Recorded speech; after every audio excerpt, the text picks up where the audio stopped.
এই তান্ত্রিক, এই অসময়ে তুই আমাদের ডেকেছিস কেন? তোর কি মরণের ভয় নেই? যখন তখন তুই আমাদের ডাকিস। ধর থেকে তোর ঘাড় আলাদা করার শখ জেগেছে নাকি? না না, এমন কিছুই না। তোমরা রাগ করো না, আমি তোমাদের খুশি করব। আমাদের নাকি খুশি করবে? বেশ, তবে বল কেন ডেকেছিস আমাদের? আমি এই পৃথিবীর সবচেয়ে শক্তিশালী তান্ত্রিক হতে চাই। দয়া করে তোমরা আমাকে সাহায্য করো। শখ থেকে বাঁচি না। এই পেটনি, দেরি না করে ওর ঘাড়টা মটকে দে তো। ওর সাহস অনেক বেড়ে গেছে। আহা, তোমরা রেগে যাচ্ছ কেন? বললাম তো আমি তোমাদের খুশি করব। তোমরা যা চাইবে আমি তোমাদের তাই দেব। সত্যি বলছিস তো? যা চাইবো তাই দিবি? হ্যাঁ, সত্যি বলছি। বলো, কি চাও তোমরা? 10টা 5 থেকে 10 বছরের বাচ্চা চাই। তুই যদি আমাদের 10টা বাচ্চা খাওয়াতে পারিস, তাহলে তোকে আবার পৃথিবীর সবচেয়ে শক্তিশালী তান্ত্রিক বানিয়ে দেব। আমার বাচ্চাদের মাংস খেতে খুব ভালো লাগে। হি হি হি হি। আমার আবার মাংস অরুচি, আমি রক্ত খাবো। হি হি হি হি হি। বেশ, তাই হবে। যত তাড়াতাড়ি পারি আমি সেই ব্যবস্থা করব। তোমরা তাহলে এখন এসো, আমি ব্যবস্থা করে তোমাদের ডাকবো। গিন্নি, কলসি হাতে তুমি চললে কোথায়? কুয়া থেকে পানি আনতে যাচ্ছি। সে কি কথা? আমার লেটেল থাকতে তুমি পানি আনতে যাবে কেন? পানি আনা তো অজুহাত মাত্র। আসলে সকালে কুয়োর ধারে গ্রামের সবাইকে আমার ক্ষমতা দেখাতে যাই। বুঝতে পেরেছি। তুমি যে গ্রামের মোড়লের বউ, তাই দেখাতে যাও। হ্যাঁ, আসি আমি। এই লেটেল, হিসাবগুলো নিয়ে আয়। এত বড় গ্রাম, কিন্তু একটা মাত্র কুয়া। সকাল সকাল পানি নিতে এলেও বেলা গড়িয়ে যায়। সেই কথা ঠিকই বলেছেন ভাবি। এত সকাল সকাল পানি নিতে আসি, তবুও দেখি লম্বা লাইন পড়ে গেছে। কে জানে কখন আমাদের সময় আসবে। ওদিকে বাড়ির সব কাজ ফেলে রেখে এসেছি। বাড়ি গিয়ে সকালের কাজ শেষ করতেই দুপুর হয়ে যায়। এই, সবাই সরে যাও, আমি পানি নেব। এই যে এসেছে একজন। গ্রামের মোড়লের বউ হয়ে যেন সকলের মাথা একদম কিনে নিয়েছে। সেই কোন সকালে এসে দাঁড়িয়ে আছি, আমরা পানি নিতে পারছি না, আর উনি সবার শেষে এসে কিনা এখন সবার আগে পানি নেবেন। হ্যাঁ, মোড়লের বউ হয়ে মাথা কিনে নিয়েছি। ক্ষমতা থাকলে তোমরাও কিনে দেখাও। এই, সরো সবাই।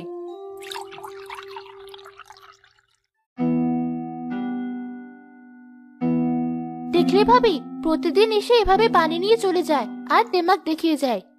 সে তো দেখাবেই ফকিরের ঘর থেকে গিয়ে মোড়লের ঘরে উঠেছে কিনা। ভালো বাড়ির মেয়ে হলে আর এমন করতো না। ছাড় সেসব, চল আমরা পানি নিয়ে বাড়ি চলে যাই, অনেক কাজ পড়ে আছে।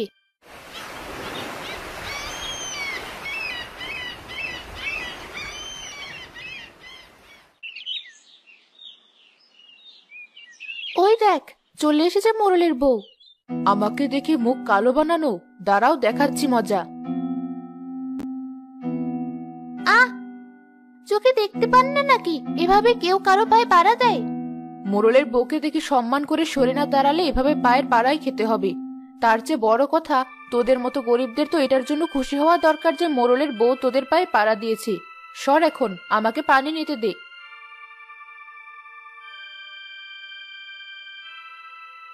দেখলে ভাবি, আজও এসে আগে আগে পানি নিয়ে চলে গেল, আবার পাড়িয়ে অপমানও করলো। একে আর ছাড়া যাবে না। আচ্ছা, মোড়ল তো বিয়ে করেছে অনেকদিন হয়ে গেল, কিন্তু ওদের এখনো বাচ্চা হলো না। এটা তো তুমি ঠিক বলেছ, এই কথা তো আমার মাথায় আসেনি। কাল আবার আসতে দে ওকে, তারপর মজা বোঝাবো। কি বউ, এমন রাগে ফুঁসতে ফুঁসতে বাড়ি ফিরলে যে? কি হয়েছে তোমার? তা রাখবো না? ওই মোড়লের বউ প্রতিদিন পরে এসে আগে পানি নিয়ে যায়, আজকে আবার পায়ে পাড়া দিয়েছে, সাথে অপমানও করেছে। মোড়লের বউ বলে ওর খুব দিমাগ, সবার সাথে খারাপ ব্যবহার করে। ওসব মানুষের ব্যবহারে কষ্ট পেও না, আল্লাহ ওদের বিচার করবেন।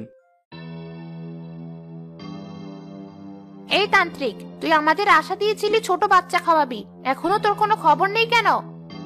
আমি চেষ্টা করছি, ব্যবস্থা করতে পারলেই তোমাদের ডাকবো। মনে রাখিস, বাচ্চা না পেলে তোকে চিবিয়ে খাবো আমরা। চল শাকচুন্নি।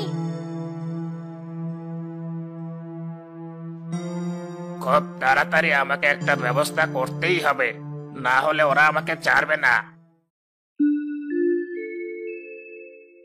ভাবি, আমরা তো অনেক কিছু পরিকল্পনা করে এসেছি, কিন্তু মোড়লের বউয়ের তো আজ দেখাই পাচ্ছি না। আর একটু অপেক্ষা কর, ঠিক চলে আসবে। মানুষকে জ্বালানোর বিষয় এসে পিছিয়ে থাকবে না। কাল ওদের জ্বালিয়ে বেশ মজা পেয়েছি, আজ গিয়ে আরো একটু জ্বালিয়ে আসি। মোড়লের বউকে দেখে হিংসা করার শখ ওদের মিটিয়ে দেব।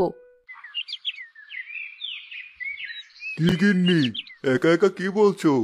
আর তোমাকে দেখে বেশ খুশি মনে হচ্ছে। মোড়লের বউ আমি, খুশি তো থাকবই। আমার কি কোনো কিছুর অভাব আছে? তা তো বটেই। হ্যাঁ, কিন্তু এখন আর তোমার সাথে এসব বলে নষ্ট করার মতো সময় আমার নেই। আমি পানি আনতে যাচ্ছি।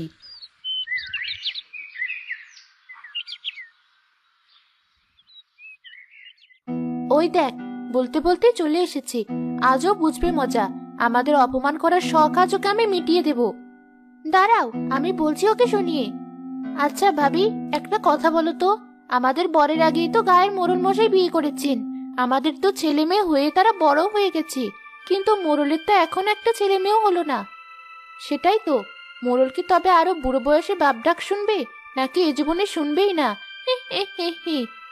শুনবে শুনবে, আর একটা বিয়ে করলেই শুনবে। একি, মোড়লের বউ ধরে পালাচ্ছে কেন? মোড়লের বউ, পানি না নিয়ে পালাচ্ছ কেন? পানি নিয়ে যাও। উচিত শিক্ষা হয়েছে আজ। চল আমরা পানি নিয়ে বাড়ি যাই। গিন্নি, কি হয়েছে তোমার? এভাবে কাঁদতে কাঁদতে কোথা থেকে এলে তুমি? কি হয়েছে তোমার, আমাকে বলো। আমাদের যে সন্তান নেই সেটা নিয়ে গ্রামের সবাই আমাকে কথা শোনাচ্ছে। তুমি এতে মন খারাপ করো না গিন্নি, আমরা তো ডাক্তার দেখাচ্ছি। দেখো, খুব তাড়াতাড়ি আমাদের সন্তান হবে। তুমি ওসব নিয়ে কোনো চিন্তা করো না। তুমি আমাকে আর মিথ্যা সান্ত্বনা দিও না। ওরা বলছে তুমি আরেকটা বিয়ে করলে তবেই নাকি তোমার সন্তান হবে। ওসব তোমাকে রাগানোর জন্য বলেছে। তুমি ওদের কোথায় কান দিও না। আমি তোমাকে দরকার হলে শহরে নিয়ে যাব, সেখানে সবচেয়ে বড় ডাক্তার দেখাবো। যাও, এখন ঘরে গিয়ে খাবার খাও।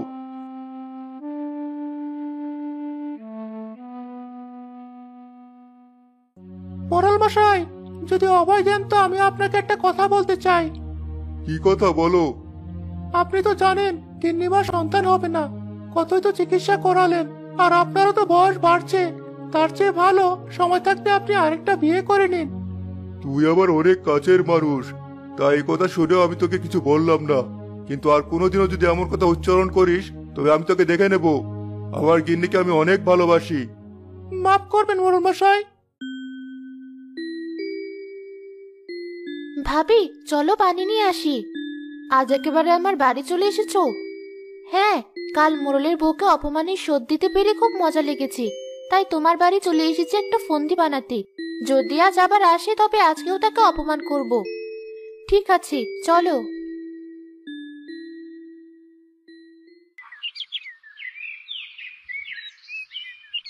কই, সে তো আর এলো না। কাল যে অপমান হয়েছে, আসবে কি করে? তা যা বলেছ, তবে সে না আসলেও আমরা আজ যাবো। ওর গা আজ আমরা জ্বালিয়ে দিয়ে আসবো। বলিস কি? তা গিয়ে কি বলবো? সে তুমি আমার উপর ছেড়ে দাও, যা বলার গিয়ে আমি বলবো। চলো। এ কি, আমার বাড়িতে তোমাদের কি চাই? কালকের ব্যবহারের জন্য ক্ষমা চাইতে এসেছো নিশ্চয়ই। ক্ষমা চাইতে কেন আসবো? আমরা কি ভুল কিছু বলেছি? আমরা তো এসেছি আপনাকে দেখতে। যে মোড়লের বউ প্রতিদিন আসে, সে আজ এলো না। কিছু হলো কিনা তাই দেখতে এলাম। আমি তো ভাবলাম একদিনে আবার মা হয়ে গেল কিনা। তা আসি, আপনি তো দেখি ঠিকই আছেন। এই চল। হ্যাঁ চলো। গিন্নি, ওরা এসেছিল কেন? আর তুমি এভাবে কাঁদছো কেন? ওরা কাল ওখানে অপমান করেও থামেনি, আজ বাড়িতে এসে আবার আমাকে অপমান করে গেছে। এই অপমান আমি আর সহ্য করতে পারছি না। তুমি কিছু করো, না হলে আমাকে আর বাঁচাতে পারবে না। ঠিক আছে, দেখি কি করা যায়। তুমি ঘরে যাও। লেটেল, আমার গিন্নির চোখের পানি আমি আর সহ্য করতে পারছি না। তুই কিছু একটা ব্যবস্থা কর।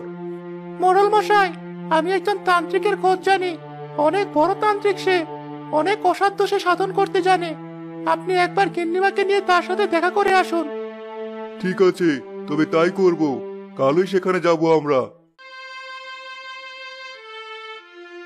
গিন্নি, তুমি আর কেঁদো না।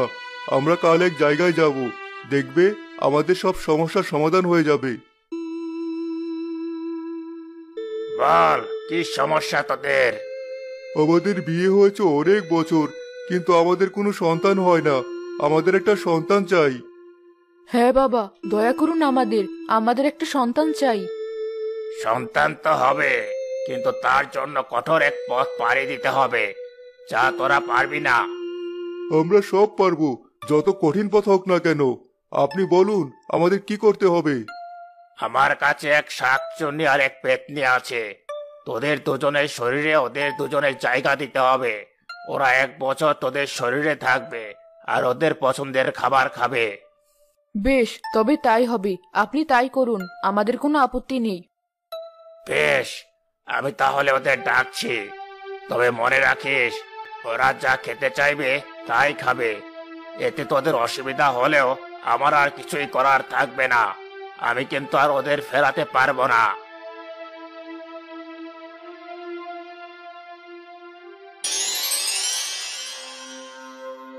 আমরা চলে এসেছি। বেশ, তাহলে এবার ওদের শরীরে মিশে যাও। আমি মহিলার শরীরে যাচ্ছি, তুই ওই লোকের শরীরে যা। বেশ, এবার তাহলে বাড়িতে যা। আজ প্রথম এলাম, আর আজকে একটা বাচ্চা না খেলে হয়? চল গিয়ে একটা বাচ্চা ধরে আনি। বেশ, তাই চল। এই রাজু, অনেক তো খেলা করলি বাবা, এবার ঘরে আয়। এমন ভর সন্ধ্যা করে গিয়েও খেলে। আর একটু খেলে আসছি মা, মাঠে এখনো অনেকটা আলো আছে। তুমি বাড়ি যাও, আর একটু পরেই আমি চলে আসবো। ঠিক আছে, গেলাম আমি, কিন্তু তোর বাবা আসার আগে ফিরে আয়, না হলে তোর বাবা কিন্তু খুব বকবে। ওই তো, ওই ছেলেটা বেশ মোটা তাজা আছে, শরীরে বেশ ভালো পরিমাণ মাংস আর রক্ত আছে মনে হচ্ছে। এবার সবাই বাড়ি চল, না হলে সবাইকে বকা শুনতে হবে। এই যে খোকা, শোন, তোর বাবা ওদিকে রয়েছে, তোকে এখনই যেতে বলছে। চল আমার সাথে। ঠিক আছে, চলুন।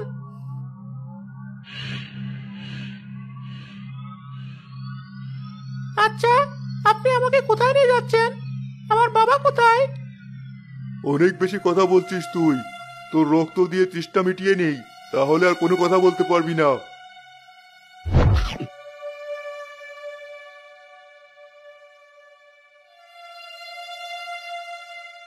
এই দেখ, একটা ধরে নিয়ে এসেছি। তা এমন অজ্ঞান হয়ে আছে কেন? অনেক বেশি কথা বলছিল, তাই রক্ত আমি খেয়ে এসেছি। তুই এবার মাংস খেয়ে ফেল।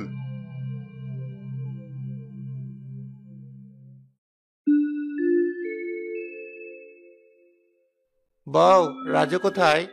এখনো মাঠ থেকে বাড়ি আসেনি? আমি ডাকতে গিয়েছিলাম, বললে একটু পর আসছি। ছেলেটা দিন দিন খুব দুষ্ট হয়ে যাচ্ছে, তুমি গিয়ে ওকে একটু নিয়ে এসো। ঠিক আছে।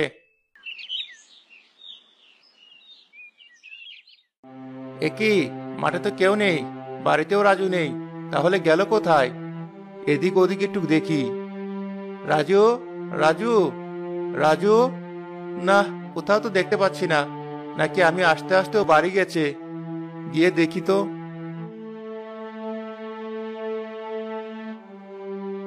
তুমি চলে এলে? রাজু কোথায়? সে কি, ও আসেনি? না, তুমি ওকে খুঁজে পাওনি? মাঠে তো কেউ নেই, আমি এদিক ওদিক অনেক খুঁজে দেখেছি, কিন্তু কোথাও পেলাম না। কি বলছো এসব? আমার ছেলে কোথায় গেল? একটু আগেই তো আমি নিজ চোখে ওকে দেখে এলাম। আমি কেন ওকে সাথে নিয়ে এলাম না? এভাবে কেঁদো না বউ, কোথায় আর যাবে ও? নিশ্চয়ই আশেপাশে কোথাও আছে, সবাই মিলে খুঁজে নিয়ে আসবো ওকে, তুমি কোনো চিন্তা করো না। কিন্তু কোথাও তারা রাজুকে আর খুঁজে পায় না।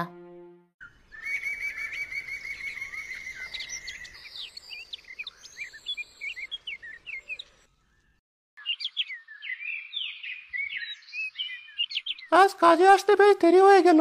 মোড়ল মশাই যে কি বলবে কে জানে। এক কাজ করি, বাড়ির সামনে দিয়ে না গিয়ে আমি বরং বাড়ির পিছনে দিয়ে ঢুকি।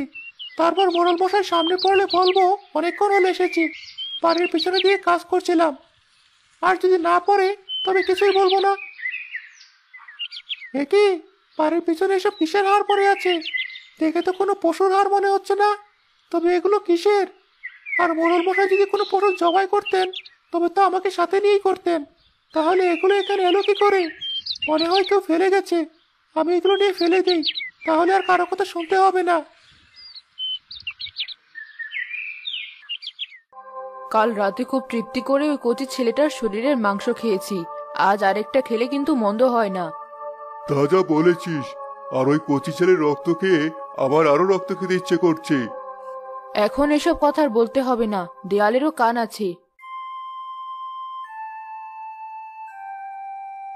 সেই কখন থেকে বারান্দায় বসে আছি, মোড়ল মশাইয়ের এখনো কোনো খবর নেই। অন্যদিন হলে তো এত বেলায় কাজ করিয়ে অস্থির করে ফেলতো, আজ তার কোনো পাত্তাই পাওয়া যাচ্ছে না। কিরে, একা একা কি বিড়বিড় করছিস? ও কিছু না, চলুন মোড়ল মশাই, আজ তো তালুকদারের কাছে যাওয়ার কথা। তুই যা, আমার শরীর তেমন ভালো লাগছে না। আজ মোড়লের হঠাৎ কি হলো কিছুই বুঝতে পারছি না। ওনার অনেক বেশি শরীর খারাপ থাকলেও এমন করেন না, আর আজকে তো দেখতে তেমন অসুস্থ মনে হলো না, বরং আরো বেশি সুস্থ লাগছিল। তাও কেন এমন করলেন কিছুই বুঝতে পারছি না। সে যাই হোক, আমি আমার কাজ করি, মন খারাপ থাকার কারণে এমন হতে পারে। মিনা, তোর শেফালি কাকি ছেলে হারিয়ে পাগল প্রায়, কষ্টে রান্না খাওয়া সব বন্ধ করে রেখেছি। এই খাবারটুকু দিয়ে আয়, আমি কাজ করছি, না হলে আমিই যেতাম। ঠিক আছে মা, আমি গিয়ে দিয়ে আসছি, তুমি কোনো চিন্তা করো না, দরকার হলে আমি নিজে হাতে খাইয়ে দিয়ে আসবো। ঠিক আছে, তবে বেশি দেরি করিস না, বাড়ি না ফেরা পর্যন্ত আমার চিন্তা শেষ হবে না। ঠিক আছে মা, আমি একটুও দেরি করবো না, এই যাবো আর এই আসবো। ঠিক আছে, যা তাহলে। ওই তো একটা মেয়ে, আজকে দুজন মিলে ওকে খাবো, ভুলিয়ে নিয়ে যাই।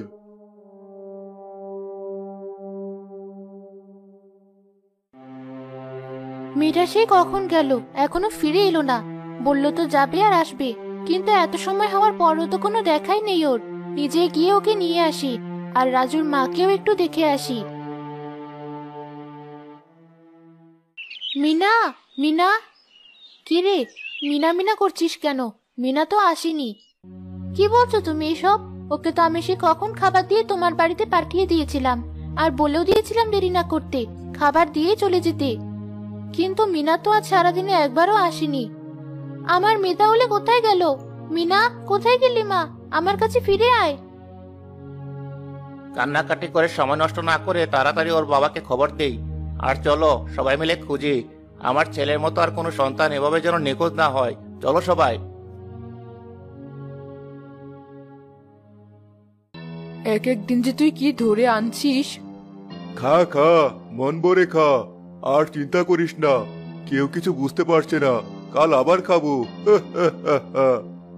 এত খেলে মানুষ বুঝতে পেরে যাবে, সন্দেহ করবে, নজরদারি বাড়াবে। হ্যাঁ তাই তো, কাল আর একটা খাবো, তারপর অনেকদিন আর খাবো না। ঠিক আছে। আমার মেয়েকে কেউ খুঁজে পেল না, আমার দোষে আজ আমার মেয়েটা হারিয়ে গেল। কোথায় গেলি তুই? আমার কাছে ফিরে আয়। কিরে, তুই এমন মন খারাপ করে বসে আছিস কেন? পরপর দুদিন গ্রামের দুটো বাচ্চা নিখোঁজ হয়ে গেছে। আপনি কিছু জানেন না মোড়ল মশাই? হ্যাঁ জানি, আর শুনে খারাপও লাগছে, কিন্তু আমার শরীরটা তেমন ভালো যাচ্ছে না, আবার কাজও বেশি, তাই আর গিয়ে দেখতে পারিনি। যা, এখন গিয়ে নিজের কাজ কর। ঠিক আছে মোড়ল মশাই, ঘরের পেছনে কাঠখড়িগুলো নিয়ে আসি, রান্নার কাজে লাগবে। কি, গতকালই তো কতগুলো হাড় আমি ফেলে দিলাম, আজ আবার এগুলো এলো কোথা থেকে? আর এই হাড়গুলো দেখেও আমার কেমন লাগে। মোড়ল মশাইকে জিজ্ঞেস করি। মোড়ল মশাই, ঘরের পিছনে এসব কিসের হাড়? এগুলো কাশির হাড়, আসলে ডাক্তার আমাদের বেশি বেশি ভালো মন্দ খেতে বলেছে, তাই রাতে দুজন খেয়েছি। তুই গিয়ে কাজ কর দেখি, বেশি কথা বলিস না।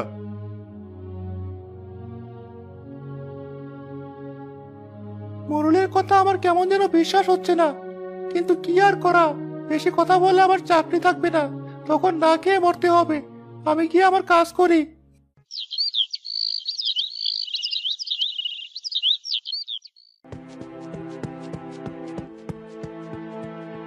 সবাই এভাবে দৌড়ে কোথায় যাচ্ছ?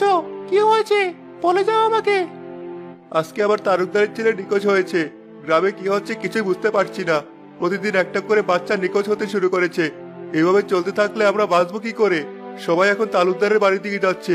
আমি গেলাম, তুই শাস্তি চলে আয়।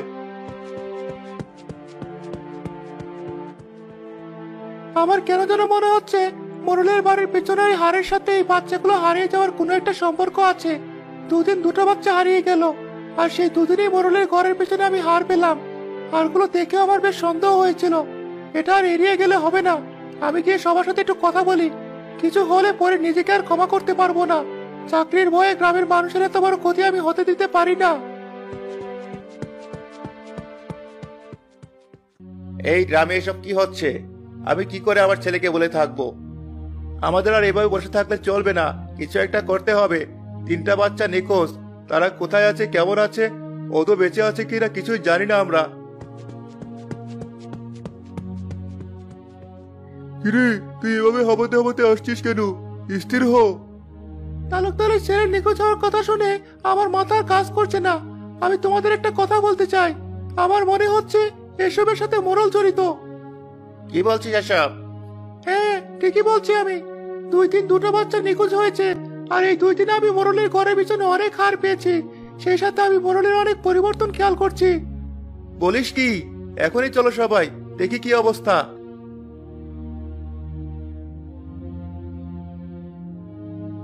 আরে সত্যি তো, আজও এখানে হার পড়ে আছে। তার মানে এদের সন্তানই বলে গ্রামের সবার সন্তান খাওয়া শুরু করেছে। চলো, আজ ওদের ছাড়বো না। ছেড়ে দাও, ছেড়ে দাও আমাকে। এই গ্রামে তোদের কোনো জায়গা হবে না, বেরিয়ে যা তোরা। আর যদি কোনোদিন এই গ্রামে তোদের দেখি, তাহলে সেদিন তোদের মেরে ফেলবো।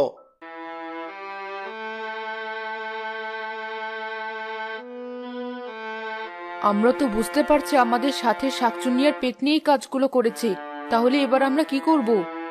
তান্ত্রিকের কাছে চলো, দেখি কোনো উপায় করা যায় কিনা। কিরে, তোরা এখন এসেছিস কেন? তোদের তো 1 বছর পর আসার কথা।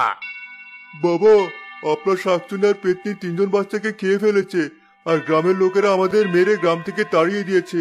আমাদের সন্তান চাই না, আপনি ওদের ফিরিয়ে নিন। না না, তা হবে না। আমি তো আগেই বলেছিলাম, একবার দিয়ে দিলে আর সম্ভব না। এখন হয় তোদের মরতে হবে, না হলে এই বোঝা বয়ে বেড়াতে হবে। তান্ত্রিক তো কোনো উপায় বলে দিল না। এবার তাহলে আমাদের কি হবে? আমরা যেখানেই থাকি ওরা আমাদের দিয়ে মানুষ মারাবে। নিজেদের সন্তানের লোভে আমরা অনেক বড় ভুল সিদ্ধান্ত নিয়ে ফেলেছি, তাই এর মাসুল এখন আমাদেরকে দিতে হবে।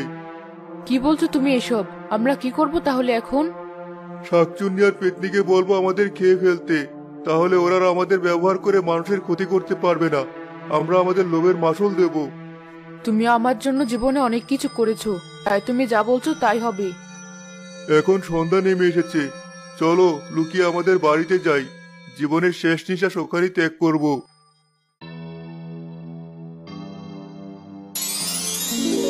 কিরে, তোরা আমাদের ডেকেছিস কেন? আমরা চাই তোমরা আমাদের দুজনকে খেয়ে তারপর অন্যদের খাও। বলিস কি? তাহলে আর দেরি কেন? চল শাকচুন্নি, আর দেরি না করে ওদের খেয়ে নিই। কচি মাংস খেয়ে খেয়ে মুখ পাঞ্চে হয়ে গেছে। হ্যাঁ, তাই কর, দুটোকে একবারে খেয়ে নেব।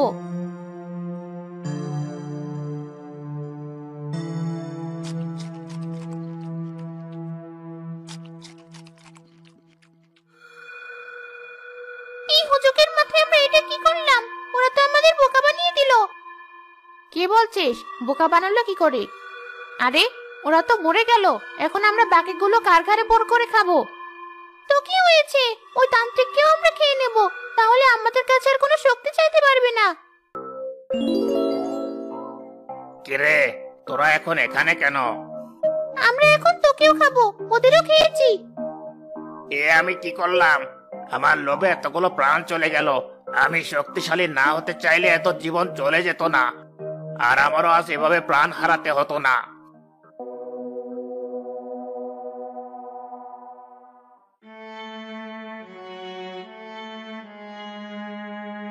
এই জন্যই বলি, লোভে পাপ, পাপই মৃত্যু।